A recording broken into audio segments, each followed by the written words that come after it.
তোমালোকে ইংৰাজীৰ লেসন এটা যেতিয়াই পঢ়িবলৈ আৰম্ভ কৰা তেতিয়া সেই লেসনটোত থকা যিসমূহ বাক্য বা যিসমূহ সেন্টেন্স সেই সেন্টেন্সসমূহৰ মাজত তোমালোকে নিশ্চয় OF অফ আৰু OFF অফ এই দুটাৰ ব্যৱহাৰ নিশ্চয় তোমালোকে লক্ষ্য কৰিছা এতিয়া তোমালোকে বাৰু জানানে যে OF অফ কেতিয়া ব্যৱহাৰ কৰা হয় আৰু OFF অফ কেতিয়া ব্যৱহাৰ কৰা হয় গতিকে আজিৰ এই ভিডিওটোত আমি সকলোৱে জানো আহা ইংৰাজীৰ বাক্য এটাত কেতিয়া OF অফ ব্যৱহাৰ কৰা হয় আৰু কেতিয়া OFF অফ ব্যৱহাৰ কৰা হয় ইয়াৰ বিষয়ে গোটেইখিনি কথা খুব কম সময়ৰ ভিতৰত আমি জানিলো আহা যে নেকি আমাৰ অনাগত দিনত ই সহায় কৰিব তেন্তে আহা বেছি পলম নকৰি আজিৰ এই ভিডিওটো লৈ আমি আগুৱাই যাওঁ ইংৰাজীৰ বাক্য এটাত আমি OF অফ তেতিয়া ব্যৱহাৰ কৰিবলগীয়া হয় যেতিয়া সেই বাক্যটোত থকা কোনো এটা নাউনৰ লগত সম্বন্ধ স্থাপন কৰিবলগীয়া হয় বা এটা সম্পৰ্ক দেখুৱাবলগীয়া হয় তেতিয়া আমি কি কৰো সেই ইংৰাজীৰ বাক্যটোত আমি OF অফ ব্যৱহাৰ কৰো তোমালোকে উদাহৰণটো চোৱাচোন বুজি পাবা He is a member of our family তাৰ মানে তেওঁ আমাৰ পৰিয়ালৰ এজন সদস্য গম পাইছানে ইয়াত এটা সম্বন্ধ দেখুৱা হৈছে কাৰ লগত সেই ব্যক্তিজনৰ লগত সেই পৰিয়ালটোৰ নহয়নে বাৰু বা সেই পৰিয়ালটোৰ লগত সেই ব্যক্তিজনৰ এটা সম্বন্ধ দেখুৱা হৈছে এই বাক্যটোত গতিকে আমি এই বাক্যটোত কি ব্যৱহাৰ কৰিছো He is a member of OF of our family তাৰ পিছৰটো চোৱা She is the sister of Arun তাই অৰুণৰ ভনীয়েক এই বাক্যটোত চোৱা তাইক কাৰ লগত সম্পৰ্ক স্থাপন কৰা হৈছে তাই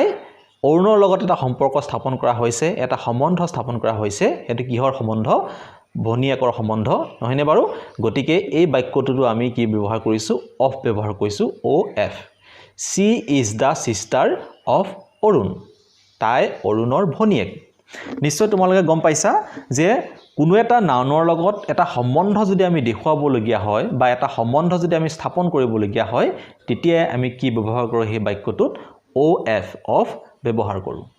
অন্যহাতে OFF অফ এই অফৰ ব্যৱহাৰ আমি সেইবোৰ বাক্যত কৰো যিবোৰ বাক্যত নেকি কোনো এটা নাউনৰ পৰা সম্বন্ধটো আঁতৰাই আনিবলৈ বা সম্বন্ধটো সেট কৰিবৰ বাবে ব্যৱহাৰ কৰা হয় তোমালোকে বুজি পাইছা এই OF অফটো কি আছিল নাউনৰ লগত সম্বন্ধ স্থাপন কৰিবৰ বাবে কিন্তু OFF এই অফটো কি কৰা হয় যে এটা সম্বন্ধ সেট কৰিবৰ বাবে বা এটা সম্বন্ধ আঁতৰাই আনিবলৈ এই OFF অফ ব্যৱহাৰ কৰা হয় keep off the dog তাৰ মানে কুকুৰটোৰ পৰা তুমি আঁতৰি থকা এই বাক্যটোত কুকুৰটোৰ লগত তোমাৰ যিটো সম্বন্ধ আছিল সেই সম্বন্ধটোৰ মাজত এটা ব্যৱধান আহি পৰিছে নহয়নে বাৰু কাৰণ তোমাক সেই কুকুৰটোৰ পৰা আঁতৰি থাকিবলৈ কোৱা হৈছে গম পাইছা তাৰ পিছৰ বাক্যটো চোৱা Take your feet off the chair তাৰ মানে তুমি চকীখনৰ পৰা ভৰিকেইটা আঁতৰাই অনা বা তুমি চকীখনৰ পৰা ভৰিকেইটা আঁতৰাই দিয়া তাৰ মানে চকীখনৰ লগত তোমাৰ ভৰিকেইটাৰ যিটো সম্বন্ধ আছিল সেই সম্বন্ধটো কি কৰা হৈছে সেট কৰা হৈছে তাৰ মানে সম্বন্ধটো আঁতৰাই দিয়া হৈছে যেতিয়া তুমি চকীখনৰ পৰা ভৰিকেইটা নমাই দিবা নহয়নে বাৰু তাৰ পিছৰ বাক্যটো চোৱা He jumped off the tree তাৰ মানে তেওঁ গছজোপাৰ পৰা জঁপিয়াই দিলে এতিয়া তেওঁ যেহেতু গছজোপাত উঠি আছিল গতিকে গছজোপাৰ লগত তেওঁৰ এটা সম্বন্ধ আছিল কিন্তু যেতিয়াই তেওঁ গছজোপাৰ পৰা জঁপিয়াই দিলে তললৈ তেতিয়া গছজোপাৰ পৰা তেওঁ আঁতৰি আহিল আৰু লগে লগে তেওঁলোকৰ মাজৰ যিটো সম্বন্ধ সেই সম্বন্ধটো কি হৈ গল আঁতৰি গল নহয়নে বাৰু তাৰ পিছত চোৱা switch off the fan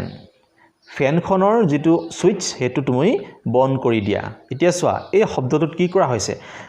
কাৰেন্টৰ লগত ফেনখনৰ যিটো সম্বন্ধ আছিল সেই সম্বন্ধটো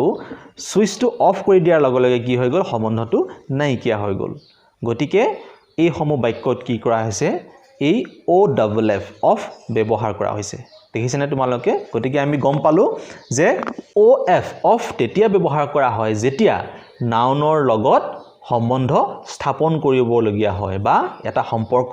গঢ়ি তুলিবলগীয়া হয় তেতিয়া আমি কি ব্যৱহাৰ কৰো সেই বাক্যসমূহত OF অফ ব্যৱহাৰ কৰো ঠিক তেনেকৈ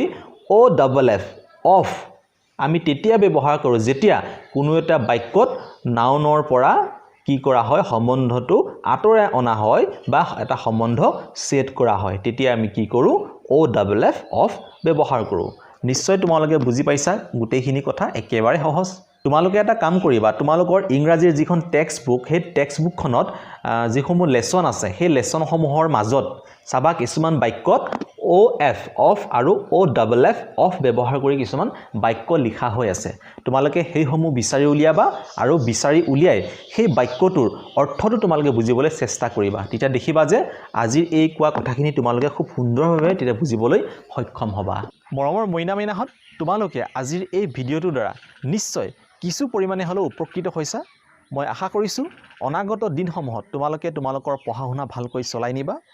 আজিলৈ তোমালোকৰ পৰা মই ইমানতে বিদায় মাগিছোঁ অন্য এটা নতুন ভিডিঅ'লৈ তোমালোকৰ মাজত পুনৰ উপস্থিত হোৱাৰ আশাৰে আজিলৈ এৰিছোঁ ধন্যবাদ বাই বাই